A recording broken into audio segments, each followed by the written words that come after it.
Prime Minister Modi in conversation with the Grand Mufti of Egypt. First pictures playing out on your channel. The Prime Minister is on a state visit, the first by him and the first by an Indian Prime Minister in the last 27 years. He arrived in capital Cairo a short while ago, and this two-day visit, viewers, to Egypt at the invitation of President Al-Sisi is also the first bilateral visit by an Indian Prime Minister since 1997. That's almost 27 years.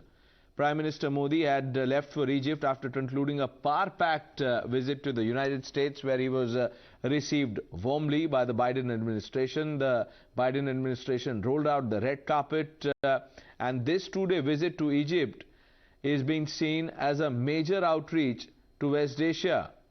The Prime Minister Modi will also be heading to a mosque, the Al-Hakim Mosque, that's at 12 in the afternoon tomorrow.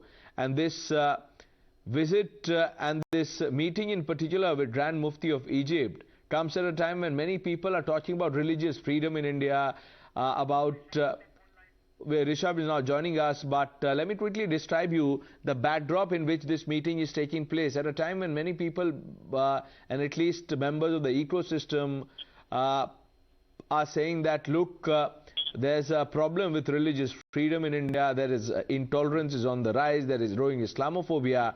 This meeting and these pictures, which are powerful, will send them a message. This is also a message for Modi critics who've often alleged Islamophobia and the rise of Islamophobia under Prime Minister Modi's rule. Rishabh, how should we be reading this visit and this meeting in particular?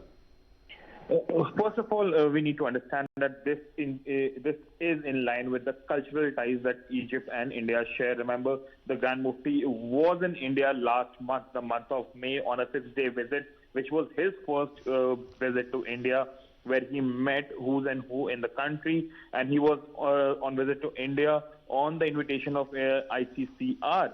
And Vinay Sahasrabudhe, the head of ICCR, back then had said that Grand Mufti's visit to India showcases that how culturally we are connected to the world. And now when Prime Minister is visiting, and as you said, that this is the first time in the last 27 years that an Indian Prime Minister is visiting Egypt, him meeting, Prime Minister Narendra Modi meeting the Grand Mufti is something that showcases that how India's outreach to North Africa and West Asia region has increased, and how India wants to ensure that its presence is felt in this region. Apart from that, its influence on the culture is also felt globally. So this is something in line with that, where India wants to share cultural relations as well, apart from diplomatic and political relations with the world. And that's the reason that the Prime Minister, after landing, hours after landing in Egypt, has now reached the Grand Mufti's residence, where they are meeting.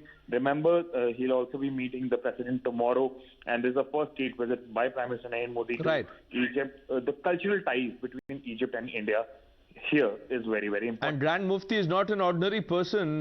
He is by far the tallest religious face of Egypt, someone who had come to India and lauded India's pluralism, our rich culture, history, diversity, heritage. Rishabh, just hold on to that line. Rahul Ishwar also joining us. Rahul Ishwar, good evening. What do you make of these pictures coming in? Prime Minister Modi in interaction with the Grand Mufti of Egypt.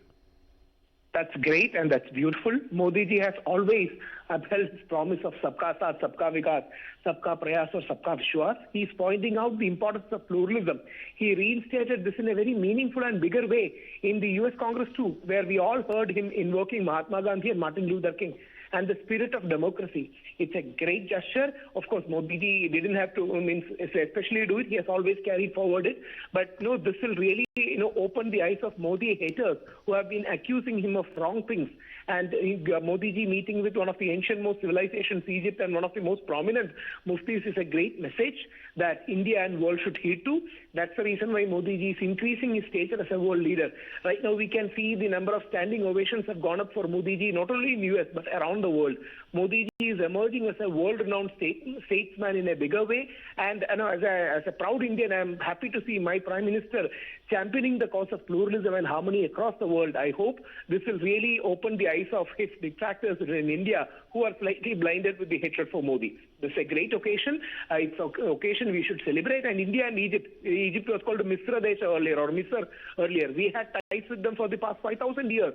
We have, very close trade relationship, cultural relationship with ancient Egypt. And Modi ji going into Egypt there and rekindling the ancient times, rekindling the past that we had will be absolutely glorious. This will be a momentous occasion that will definitely rise India's stature worldwide. Now, Rahul Ishwar, the reason I'm asking you this question is because a lot of people, at least the political commentary, is all about this being nothing more than photo opportunity. Absolutely no. Absolutely no. See, I know those who don't understand the seriousness of diplomacy and the importance of optics may say that. See, international diplomacy is also about such kind of special occasions that would be cherished in people's minds. These are not only photo ops, these are showcasing of bilateral ties in a very deeper and meaningful way. That's the reason why, whether it is US, whether it is India, there is a lot of importance for such spaces and occasions. These are not simply photo ops, rather these are occasions where we showcase bonding with a nation, where we celebrate, our harmony and bridges between different nations. See, and that's the thing that many people, detractors, are missing out. Modi is giving a powerful message, and he also gave a powerful message years ago when he went to Palestine and Israel, on almost the same era. And both countries, applauded and welcomed Modi ji in a bigger way. See, India can emerge as the balancer in the comity of nations. That's the great mission that God or nature or time has given India to. Because India is neither to the extreme of both sides. India right now stands in the middle and as a balancer between, in the clash of civilization. So Modi ji rightly invoked a word called consensus in the US speech. So India can champion the consensus of civilization. And Modi ji right now taking it to Middle East and African region, where Egypt is a very important, strategic, center. This will be great, and this will be a historic occasion. And also meeting with Grand Mufti is a great, meaningful, deeper gesture. This one of the oldest civilizations, India and Egypt, rekindling our ties. That will be great too. Thank you for putting things in context.